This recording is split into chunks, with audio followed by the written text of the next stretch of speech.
Hey everybody, how's it going? Freedom Arts back with another video, a very disturbing one this time, and of course, we're right back to where we started over and over again, police brutality. Now, this one is very upsetting. It's not surprising, but it's very upsetting. We see this all the time and nothing seems to change, or at least that's how it appears to be. Now, this young brother in this video, I don't know if you guys seen the video. If you haven't, it's on Twitter. It's on social media. I'm not going to play it here, but you can see the picture on your screen. But this young brother was harassed by the Hawthorne police, and he did absolutely nothing wrong. Now, I'm going to read this article from CBS News that explains, to an extent, everything that occurred. So, the article from CBS News says, video of kneeling suspect being swarmed by cops and held at gunpoint causes outrage. And this article was written by Caitlin O'Kane, June 12th of this year. Now, a video of an unarmed black man kneeling before police officers as they aim their guns at him is going viral and sparking outrage online. Excuse me. A woman named Sky Hosley captured the Hawthorne, California incident and posted the nearly 5-minute video live on Instagram. So, when I saw this video, it was on Twitter. I first saw this video on Twitter. It was streaming on Twitter, or not streaming, but it was being passed around on Twitter, and that's the first time I caught one of the video. This woman was begging for these police officers not to kill this young man. He was on his knees, had his hands behind his back, and they had guns pointed at him. They had assault rifles out on the streets like they're going after a terrorist.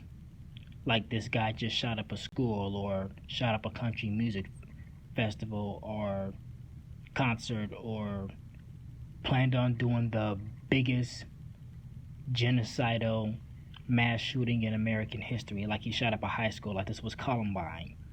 These police officers were prepared to go to war. It was like 6-7 squad cars, possibly even more, for this one young man who had no weapons on him, on his knees, with his hands up behind his head, and did absolutely nothing wrong, allegedly, from what we can see in the video. Now, to continue. Hosley's video shows the man kneeling on the ground with his hands behind his head, as I just said, facing away from officers. When she first started the video, 4 cop cars had already converged on the man. 4 cars. Did you hear that? 4 cars for one man who was already kneeling with his hands behind his head.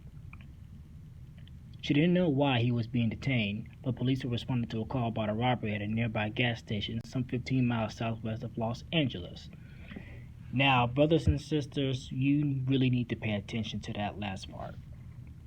I'm going to read it again. She didn't know why he was being detained, but police were responding to a call about a robbery at a nearby gas station. So, again, let's get something straight. And this happens a lot. A lot of black males have lost their lives due to police not properly identifying somebody who has been accused of a robbery. A lot of black men have lost their lives because a police officer assumes the first black male who they run into, who just happens to be in the vicinity of a robbery, of an alleged robbery or an alleged crime, they jump on the first black man they see, and worst case scenario, they end up taking the man's life. And this happens a lot, and it's about profiling and assuming that any black man is a criminal just because he's a black man, or because he's sagging his pants, or because the brother has a hoodie on, like Trayvon Martin, is the reason why things like this keeps happening. We don't know if he was responsible for the robbery, but let's keep going and see if the article tells us. Now, this next part is a quote from Hosley. She says, quote, "My first instinct was to jump out of my car and record," unquote, Hosley told CBS News. The first officer on the scene was a woman, according to Hosley. I kind of understood her perspective of pulling the gun out because she was a smaller woman, Hosley said. But the second officer pulled up. He drew his gun as well. Then the third did the same. When a fourth car pulled up, a female officer got out and pulled out an even larger gun, which police later noted was a quote, less lethal 40mm device that used blunt projectiles instead of bullets. I was so nervous. I was nervous for the boy, Hosey said. In the video, Hosey questions why the officers are pulling their guns on the man, and she starts to communicate with the suspect. So, next it says, I have no weapons, quote unquote, and this is what the man yells to the police. The suspect, identified by Hawthorne police officers as 24-year-old William Ewell, was accused of stealing from a gas station in the town just outside of Los Angeles. So, I'm reading this article, and it doesn't say specifically if he ever... Hold up, so it says a gas station employee accused Ewell of trying to steal from the station's mini-mart. A Hawthorne Police Department said in a statement about the arrest. After the argument with the female cashier in the store, employees forced Ewell outside and he threw a garbage can at one, according to the police department's statement. A police officer on routine patrol just happened to be in the area, of course. An employee pointed to Ewell and told the officer Ewell assaulted a gas station employee. Simultaneously, a witness called 911 to report a robbery that had just occurred at the location and that there were possible weapons involved. Now, brothers and sisters, this man, if he was going to throw a trash can, or if he really wanted to harm somebody, if he allegedly had a weapon on him, why wouldn't he just use the weapon? Why wouldn't he just shoot at them instead of throwing the trash can? And I'm saying this because allegedly, the person who made the 911 call said that a young man robbed the store and there were weapons involved. So this guy now, when a police officer pulls up on someone, of course they can't tell if they have a weapon on them. After you detain somebody with 4 squad cars and everybody has weapons drawn on him, there is no need for assault rifles, even if they're loaded with guns, even if they're loaded with bullets that are rubber or whatever type of bullets they said they were using in a situation. Regardless, my point is this use of excessive force on a alleged suspect with a weapon isn't really going to get... It's not really the best way to go about things, especially in this climate where a lot of people have been being killed by police, and a lot of them turn out to be innocent and had absolutely nothing to do with the situation. Now, to continue, the article says, the nearby officer drove across the street to detain Ewell, and after assisting officers arrived, he was handcuffed. Another suspect was also arrested, and officers are still trying to locate a third. So there were multiple suspects, and no one is positive if it was Ewell at the time. They're still wondering, or trying to find. They were still trying to find out who did the crime, and if there was a robbery, allegedly, as they say there was, who was behind the robbery, and were they possible, if they were armed, what type of weapons did they have on them, etc. So, I want to go to some crime stats really quickly, and this is from the Federal Bureau of Investigation.gov. Now, we hear the very racist stereotype that black people are 5% of the population, so and so, and what have you, but commit over to 110% of the crime. No, that's not the case.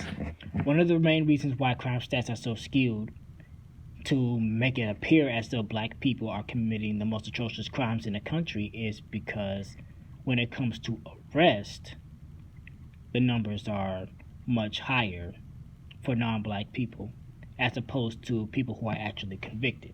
So as you can see at the FBI's website, excuse me, under the total arrest, table 43A, you have under offenses charged, or under total arrest,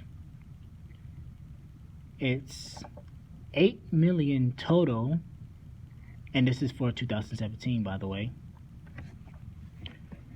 for whites who are the majority of this country, it's 5.5 million arrests, and for blacks, it's 2.2. So when it comes to arrests, white people are 2.5 times more likely to be arrested than black people for being charged with an offense. Now, if we're doing over 50% of the crime, despite being 1/7 of the population, that should mean we should be getting arrested more than the dominant society. But no, as I said, that's not the case. But when it comes to people who are charged with actual crimes, the statistics become more skewed because a lot of the dominant society gets off with crimes that they shouldn't be getting off with. But again, another situation where a black man could have potentially lost his life. And yes, truth be told, the police are corrupt and they're shooting at everybody, but it's disproportionately affecting black people. Black people are 5 times more likely to be arrested than a white person. And it's unfortunate that this is the country that we live in, but this is the reality and this is the real world. Now, I want to end this video on this note. There is a law being passed in Oregon that could potentially be a game changer, or could lead to some more laws and legislation to be passed that can be potentially game changing.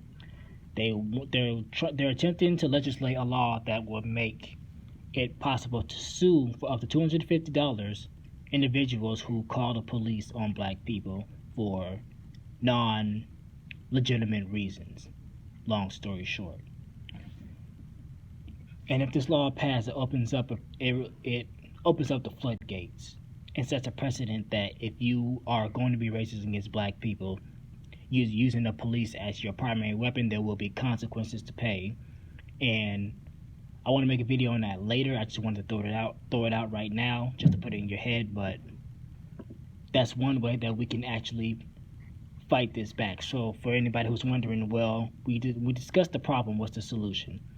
Legislation that protects black people against police brutality is the solution, or at least part of it. And that's one of the things that's happening. If it passes in Oregon, we can get it to go federal. So I want to thank you guys for watching this video. And as black men, you must be very, very careful in this country. There's not much that you need to do to get yourself killed. You can be doing literally absolutely nothing and you can lose your life. So be very careful. Move like you're in a race war. Always pay attention. Keep your head up. Keep your heart open. Keep your eyes open. And most importantly, keep your head about you. And always, always pay attention. Peace, family.